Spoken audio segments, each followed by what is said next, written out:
All right, so thanks everyone for joining. I'm really excited to see you all here. I know I am competing with Don Jones for this time slot, you guys have chosen the right session. That's probably the last conceited remark I'll make, because I probably would have gone to the other one.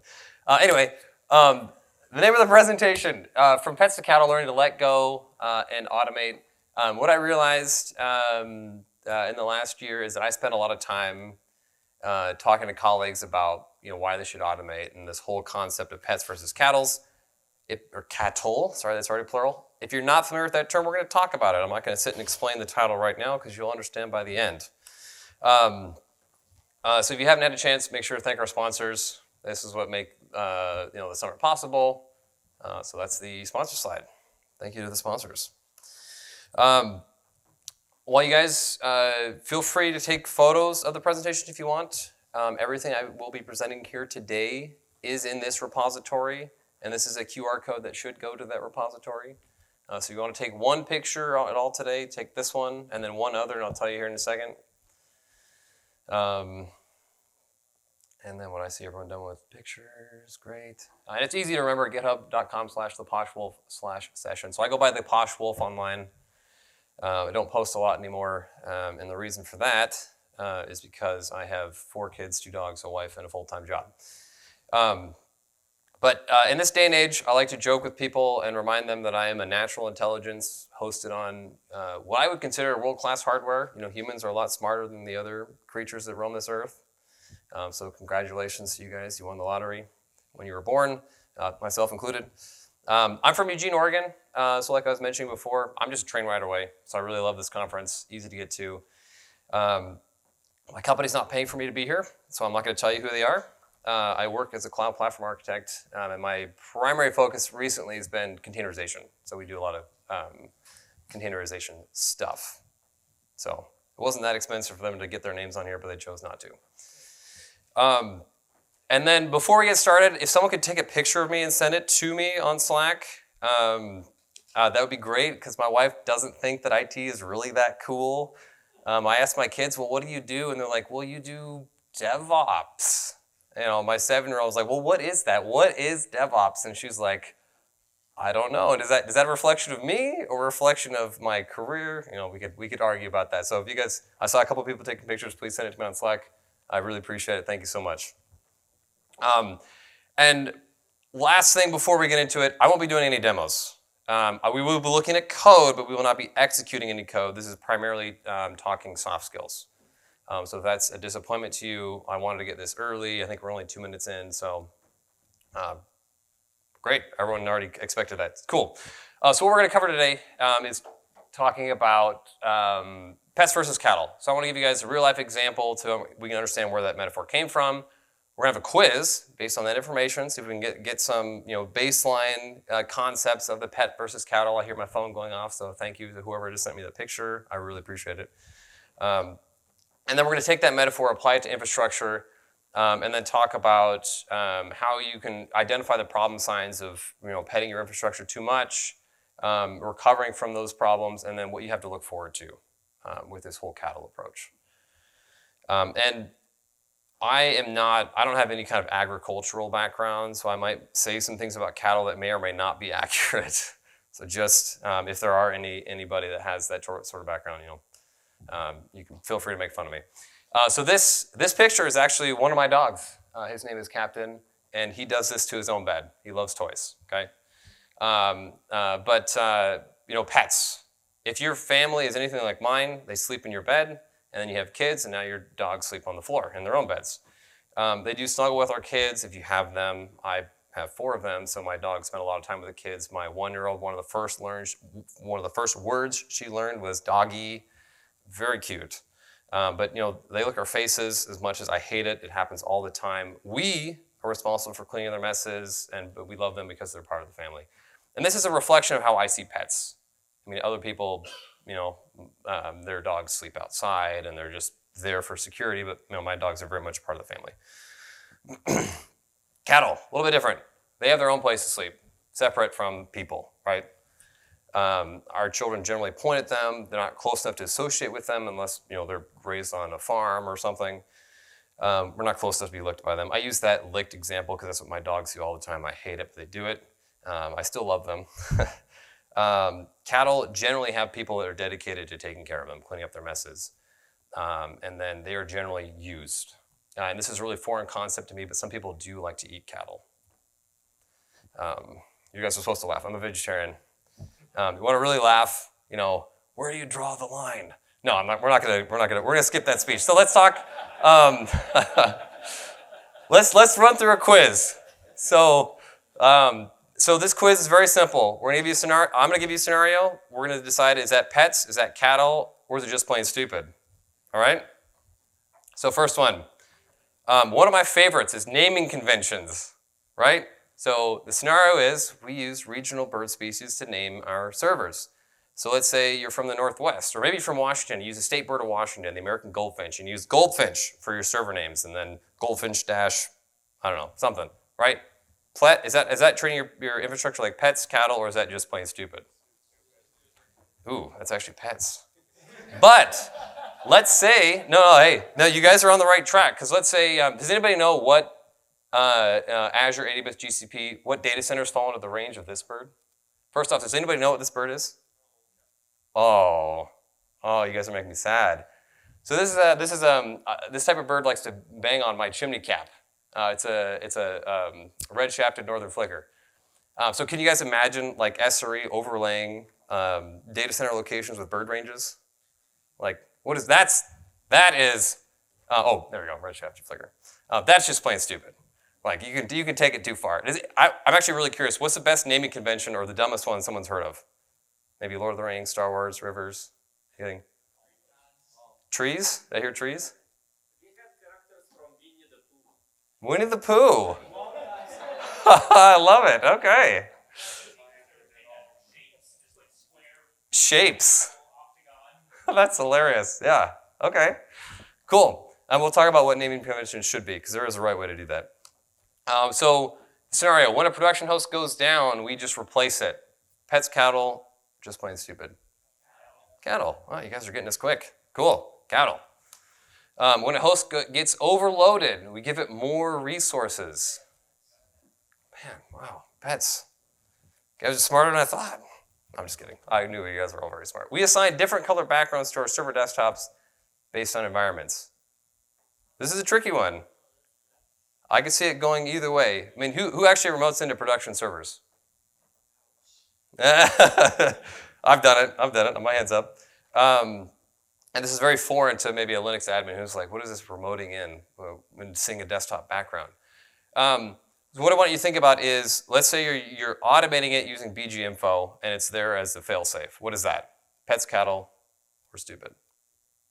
Cattle. Well, I mean, I can see this going either way, so I'm just adding some details to make it cattle because that's what the next slide says. Cattle. All right, we depend on automated processes and never manually verify our configurations. If this gives you anxiety, that's a really good sign that you have a problem, okay? That's actually cattle, yes, yeah.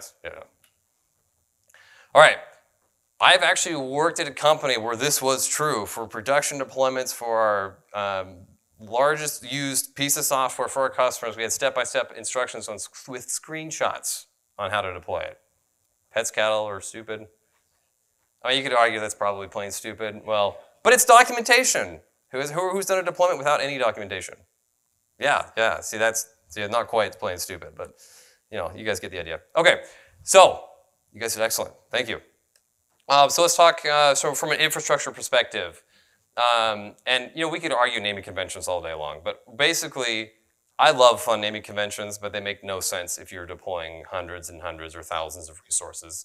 So the idea with cattle is that you have a standardized and generally has numbers in it. So like the company I work for, we have information about the environment it's in, what type of resource it is, and a short blurb about what it does, and then followed by numbers. So I'm not saying that's the best way to do it. There's just a way to do it that allows you to generate those names very quickly and easily. Pets, infrastructure. When they're broken, we fix them. And sometimes you spend a lot of time fixing them. Cattle, when it's broken, we replace them. We saw Helmut shooting his infrastructure yesterday. Pets, when they're overloaded, we grow them. We give them more RAM, more CPU. Cattle, we multiply them. We get more of them. Pet infrastructure, we manually configure it. Cattle infrastructure, it's automated and uniform configuration, right? We can't manage 1,000 servers if they're all managed differently. Pet infrastructure, we carefully review it. We do pulling up RDP, we're opening up settings, GUIs, comparing it to screenshots. Cattle, automated. And we write scripts and let it go. And lastly, pet infrastructure, we document with screenshots, like I mentioned. Whereas, if you're managing your cattle infrastructure, it's all code. Like all the code you write to configure it also serves to document it. Cool. So let's talk about a few problem signs. If you guys don't already understand the concept of pets, what are some ways you can really understand that you do have a problem? Because it is a problem. I'm going to be straight with that. Every time you manually configure a server, you create tech debt, right? So you always end up creating more tech debt than you ever wanted to. Even if just this quick fix. And I will die on this hill, but even if you make a change manually and then go back and afterwards and update the Terraform code, that's still not good practice. I have a lot of arguments about that one. You end up spending too much time doing manual steps. All that time you spend doing manual steps, you could spend researching how to write better scripts, better Ansible, better Terraform, whatever tool you choose to use. It causes all this extra time makes it so that you fail to fulfill other obligations. Not just professionally, this could be personally. Maybe you spend too much time working, you spend a whole weekend troubleshooting that one server that won't start up, right? When you could just replace it. You end up performing risky changes. I mean, personally, I would argue that any kind of manual deployment is a risky deployment. And of course, you can mitigate that through backups and redundancies and that sort of thing. But if you're making a lot of risky changes, it's very much indicative that you have a pet problem. And lastly, you continue doing this regardless of other problems. Does this sound familiar to anybody? Maybe. So just a fun fact, my wife has her, so we're actually hypogamous, which is not as scandalous as you think. It means she's more highly educated than I am. When she got her master's in couples and family therapy, I got diagnosed with all kinds of stuff. So the DSM-5, this is why I know this. The DSM-5 is the diagnostic manual for mental health professionals. And a lot of what we just looked at actually has some correlations to the definition for substance abuse disorder or addiction. So what do you guys think about that? Okay? So if we have an addiction, my name's Anthony. I'm addicted to, recovering. I'm a recovering addict, right? That means there's step one, okay? What is this first step? Does anyone know what the first step is when you have this sort of problem? You have to come to the terms with the fact that you have a problem, right? So we got to admit we have a problem, okay? So I have a problem. What's next? And that's what I really want to get to. Is there's really two types of ways to, or two things you have to focus on to move from this mentality of, manually configuring infrastructure to actually, automating it away. And so I want to talk about external support systems and internal support systems. So from the external perspective, anybody recognize this architectural setup? Flying buttress, thank you. Yes, I remember this because I heard it in high school and that was a different time and the word just sounded funny. So one of the biggest and most difficult, I would say, problems with moving from pets to cattle in an existing organization, a company or whatever it is getting leadership buy-in. That is the most important. I'm almost going to argue that if you can't get leadership buy-in, it's time to find a new job. Because I've been in companies where the leadership says, CTO says, hey, I got the CTO magazine today, and it says that Terraform's good. Why aren't we doing Terraform? And then a month later, he's like, why haven't we seen any benefits from Terraform? And if you've done any sort of infrastructure as code, you front load a lot of work. So if you order 1,000 servers and you have 10 weeks to do it, you don't get 100 servers a week. You get 8 weeks of writing code and then 2 weeks of deployments. I'm being very general there. And so leadership buy-in is probably the most important part about it. And the hardest to change. Just put that out there, in my opinion. The other one is peers with skills. And I'm not just talking about inside of your company. Coming into these conferences is a great way to get involved with people, get involved with communities where you have other people that are like-minded. I mean, if you work at a company where you're a solo or in a small team and you're the automator, like, shake some hands, meet some people, get on Slack, get on like the PowerShell Slack or the PowerShell Discord. Because it's really difficult to do these things unless you have somebody that you can bounce ideas off of. And then, of course, you have to use tools and platforms that support automation, right? And for the most part, we all know about cloud. We all know about PowerShell on Windows and Bash or whatever you want, Ansible on Linux, that sort of thing. So that's just kind of a given. But the stuff that we're focusing on here is really the mindset. What kind of mindset do you need to be in for this stuff to both be important and to happen naturally for you? And that's really what I talk about. And then we'll talk a little bit about skills as well, non-exhaustively. So from a mindset perspective, there's I've my personal opinion narrowed it down to the ideas that are used for managing cattle. One of them, we heard this talked about yesterday, the imperative versus declarative coding. If you don't remember what it is, or maybe it wasn't a good enough explanation, we're going to get into that. Idempotency. Actually, let's just go through this really quick because I have slides on these. Reusability, standardization or uniformity, managing configuration drift, and then thinking in units. So let's dig into these topics. So imperative versus declarative. So both of these are concepts in writing code. If you want to automate, you are now a developer and you write code. And so imperative coding is when you write code that describes how you want the code to execute. So generally speaking, writing a PowerShell script is imperative coding. However, and we'll get into it a little bit. And then declarative coding is where all you're doing is you're describing what you want the results to be. So you don't spend time on how to get those results. You just say, these are my results, make it so. Okay? And then a really important point here is you can't have a declarative language that is not imperative underneath it. And the example that I like is that, everyone's familiar with what Terraform is, infrastructure as code tool. So Terraform is written in Go, which is imperative underneath it, but it's written in such a way that allows the HCL language, HashiCorp configuration language, I think is what it stands for, allows that language to be declarative.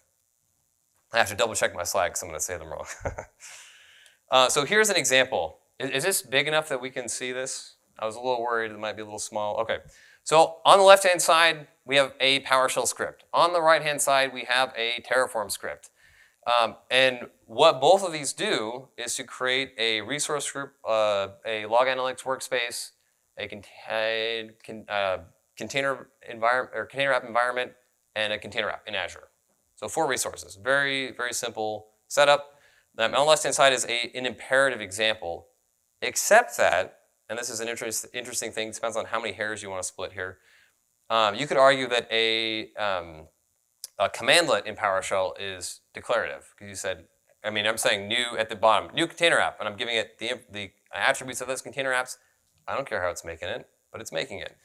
But the idea is that when you write a script, it's imperative. On the right-hand side, we have a Terraform script, and if you guys aren't familiar with Terraform, not a big deal, because what we're seeing is we have, can I get my mouse over here? Yeah. So we have the resource, the name of the resource, in this case, a log analytics workspace, and then we just have the attributes of that resource. We don't care how it's made or how it's configured.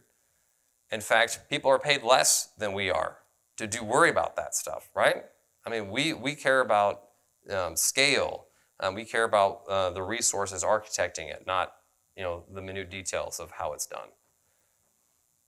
And so I think that's one of the first and very important ways that you want to be managing your infrastructure is using a declarative approach. Terraform isn't the only one, but it's just the one that I'm most familiar with. Other one, idempotency. So idempotency is a process is designed in such a way that if you run it multiple times, there's no additional effects. So if you're creating a new user, when you run it the second time, it sees that the user already exists. Very simple example.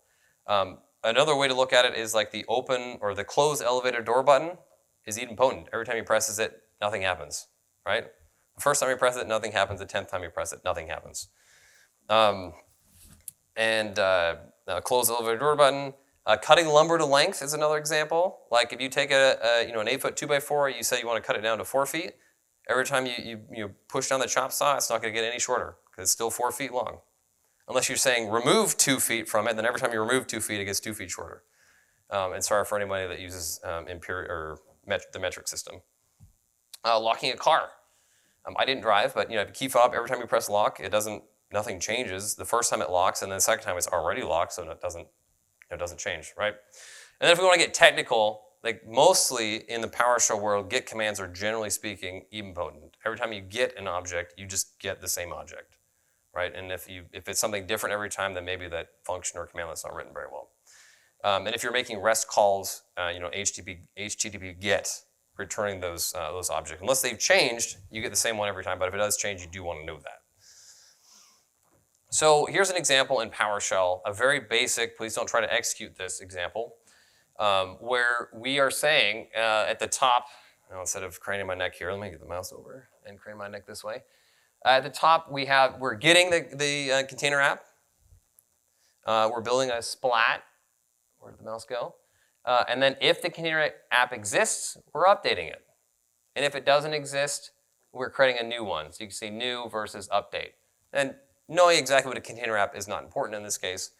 But one of the other points I want to make here is, yes, we've accounted for if the container app exists. But what if there's other properties that have been set to a non-default value? How do we account for those too? And if you guys write PowerShell, like, oh, that's a really fun problem. Let's write a script to solve it. Except that, yeah, you're shaking your head. Yeah, Terraform already does this. If you're not familiar with Terraform, it's not a big deal. Every time you run a Terraform script to set these settings, those settings will always be set. And then it has defaults for all the other settings on that resource. It uses some state file mechanism. We're not going to get into the technical details of that. But the point is, and PowerShell is not a bad tool. If you use DSC in PowerShell, you get the same functionality. I'm just using PowerShell because we're at the PowerShell Summit and I've written a lot of PowerShell. But Terraform has this concept of idempotency built right into it. You write a Terraform config, it is declarative, is idempotent. Okay? Then we have a concept of reusability. So in PowerShell, functions are very easy to write. So on the left-hand side, I've taken that idempotent container app, made it into a function, new idempotent container app. Now it just takes some parameters, and now I can reuse it, I can share it. And Terraform has a very similar concept. They call it modules in Terraform. This is not a Terraform module. This is how you call the Terraform module. Showing it on one slide proved to be too difficult. So in Terraform, we can call a module. So it allows you to build in all of your standards into a module and then share it. Or if you prefer, you can use other people's modules. So Azure has the Azure verified modules in Terraform, for example. I'm familiar with Azure, so that's why I talk about that. Okay. Standardization. So we have something that's reusable, is generally speaking easy to make a standard. So if we wanted 10 of the same container apps, we can use a for loop in PowerShell. And then you'll notice that for the name, let me get the mouse over here.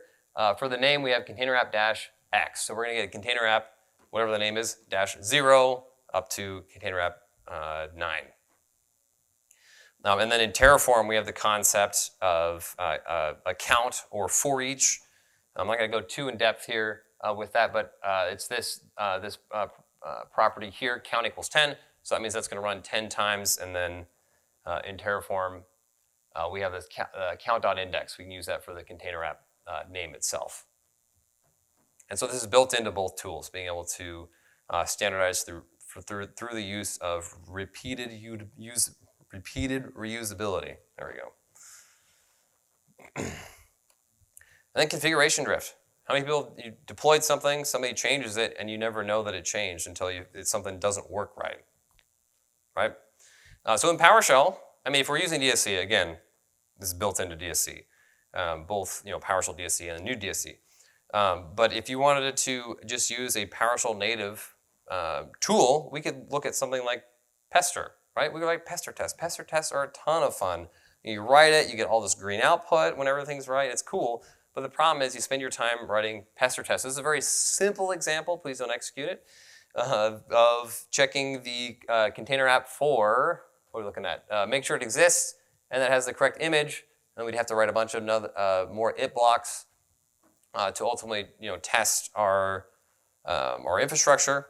And that's a fun approach. Like you guys all like writing PowerShell. That's why we're here, right? I like writing PowerShell. But if you write a Terraform configuration and then these two commands on the right, you initialize your Terraform configuration, you do a Terraform plan, that tells you if there's been any configuration drift. So really, all you're doing is saying, this is what I want my configuration to be, and Terraform has all these additional features. And again, I want to emphasize, Terraform isn't the only language that does this. It's just the one that I'm personally familiar with. So there's other tools out there as well. And the last thing I want to introduce you guys to is thinking in units. So, if we look at, you guys are all familiar with Lord of the Rings, right? I don't remember how big the army was, but he's looking at all these tens of thousands of Uruk-hai at his doorstep. And what he really needed to do is remember that they're in units. It's only a few dozen units. Maybe you wouldn't have jumped off the cliff if you realized that. But if you have 1,000, 10,000 servers, and they're all managed in an automated fashion. Let's say the company I work for, we use Terraform and Ansible for all of our Azure VMs. That means that these 1,000 servers become a bunch of units. So we have all of the web servers for application A. That's one unit. That's not 10 servers, 100 servers. That's one unit. They're all managed the same.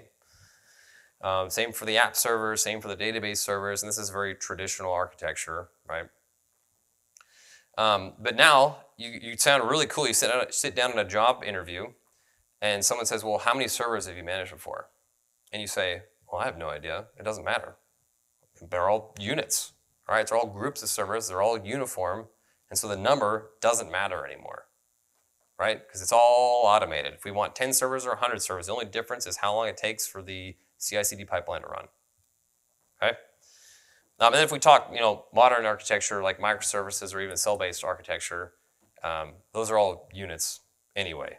If we want to get into like deployments in Kubernetes, right, that has scaling built into it, and we'll talk about scaling, that sort of thing.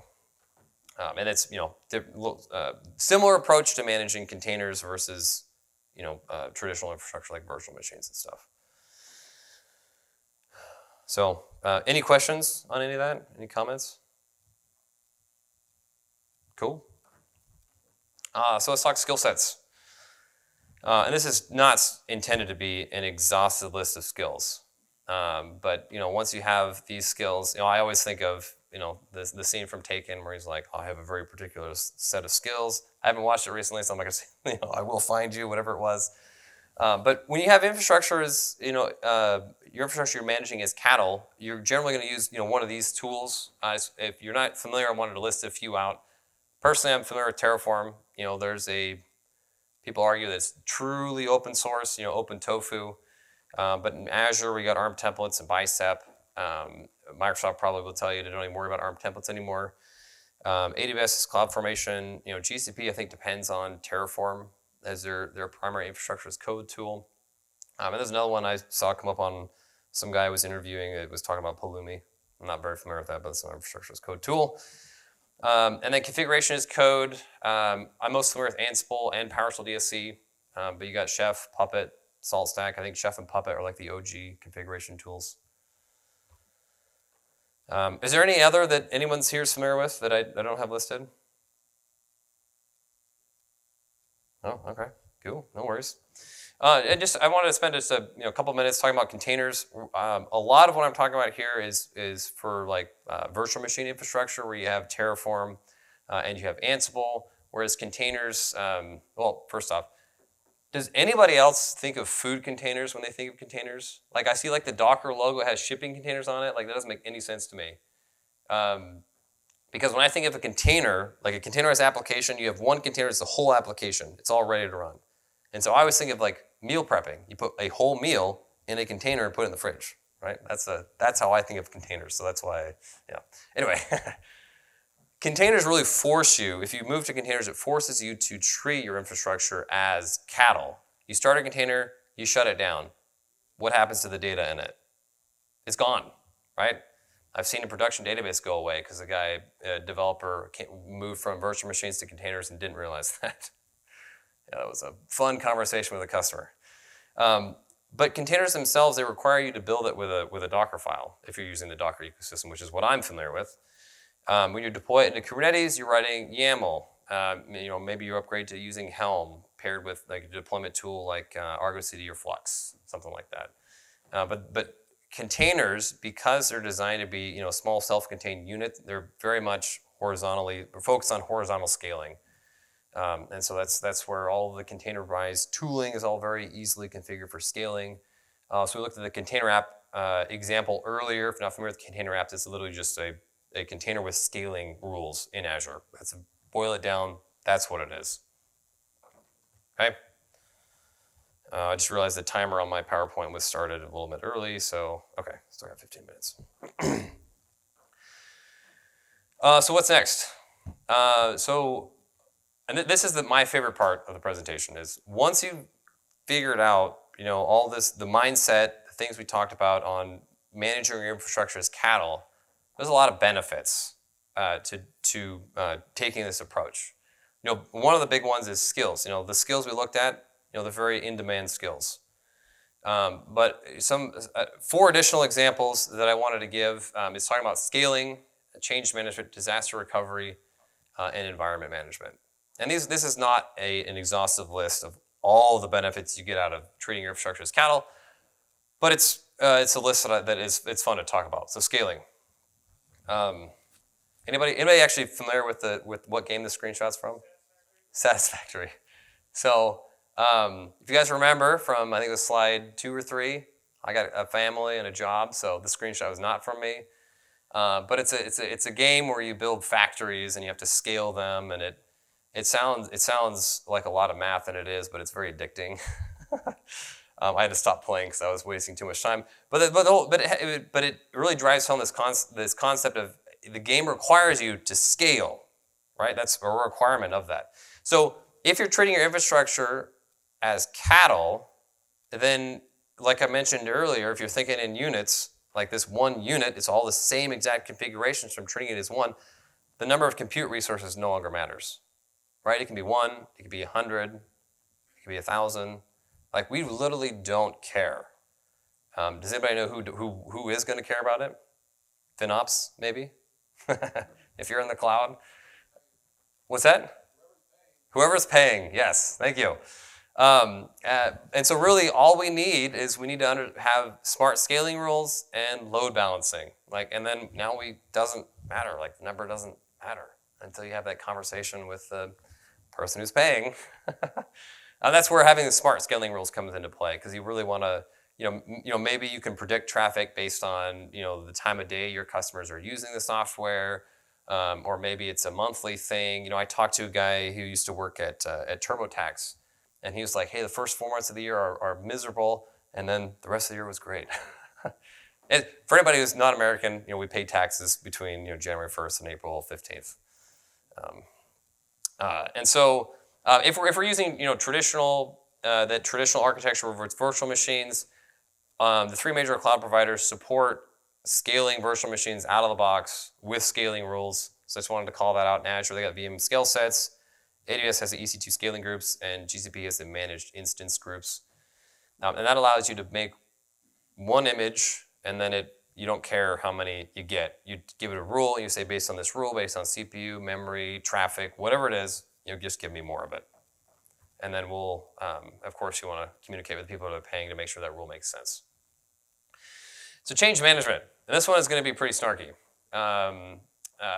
because if your configuration is all represented in code and that matches exactly what you have in production, and you have a mature pipeline to take those changes from your code and put them into production, then what's the point of CAB Everyone's familiar with the concept of change advisory board, CAB?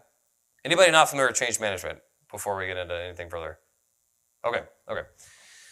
So the company I work for, there's probably the process of submitting a change request to it getting submitted. There's at least 5 or 6 people that touch it, and then you have to present it to a board of a bunch of people that show up to these meetings. And then finally, by the time you're getting ready to deploy it, you're like, well, what was I doing again? Like, why are we making this change? It's out of date.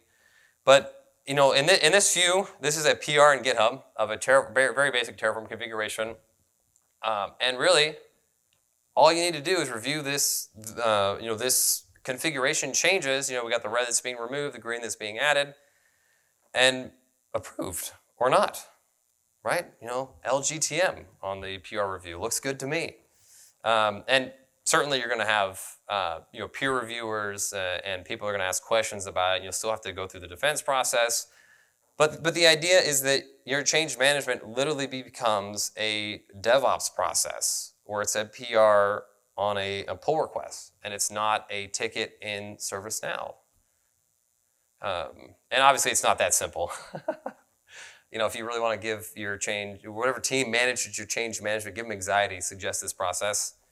Yeah, that has not built the best relationship for me. But it's a fun concept to think about. It's something that we can work towards. And then disaster recovery is another one. And again, this is going to be a little snarky. But if your infrastructure is all managed as cattle, like we don't care if it goes down, right? So disaster strikes, and it's literally this meme, like, oh no. Anyways, I mean, what's the valuable part of your infrastructure? It's not the configuration, it's not the resources themselves, it is the data. Yes, thank you. So infrastructure is disposable. We literally don't care about it, right? It does what we want, and that's what we care about. The data is what's valuable. So if we want to boil this down to a very simple DR process, please don't use this. DR literally becomes, we have a problem in a region. And I talked to a guy this morning who was very casually talking about hurricanes. Anybody know where he might be from? Florida? I'm from the West Coast. We don't talk about hurricanes casually. But DR literally becomes, we have a problem in this region. We just redeploy to an unaffected region. Like we run that CI/CD pipeline. Again, we change some variables for region, right? And the data is being synchronized. We have some other process that we're not going to get into that is taking care of that. Maybe we're using geo-redundant storage or something. But if the data disaster recovery process becomes much simpler because of that. And a company I work for, we did a migration after an acquisition, migrate everything from AWS to Azure, and then we had to convince our biggest customer to use this product, and they said, well, what is your DR plan? And this was our DR plan because we hadn't actually gone through the full process of setting up a full process, doing testing, all this stuff. There's a lot of acronyms involved with DR processes. I don't remember what they are, like the MTTR, RTOs, RPOs. I'm not a DR guy, so I'm going to stop there. But because we had everything as infrastructure as code, we were actually able to say, well, this is our DR process now, and next year it's going to be better. And it's going to have all this documentation. We'll do some tabletop testing, all this good stuff. And then finally, environment management. Who here has a dev environment that looks exactly like their production environment? Oh, I do see a hand. Dude, hands for this guy. And so the reason is probably because you use a similar approach managing cattle. It makes it very, very easy. And so in Terraform, if you write a deployable configuration for an application, the difference between environments comes down to a difference in variables, right?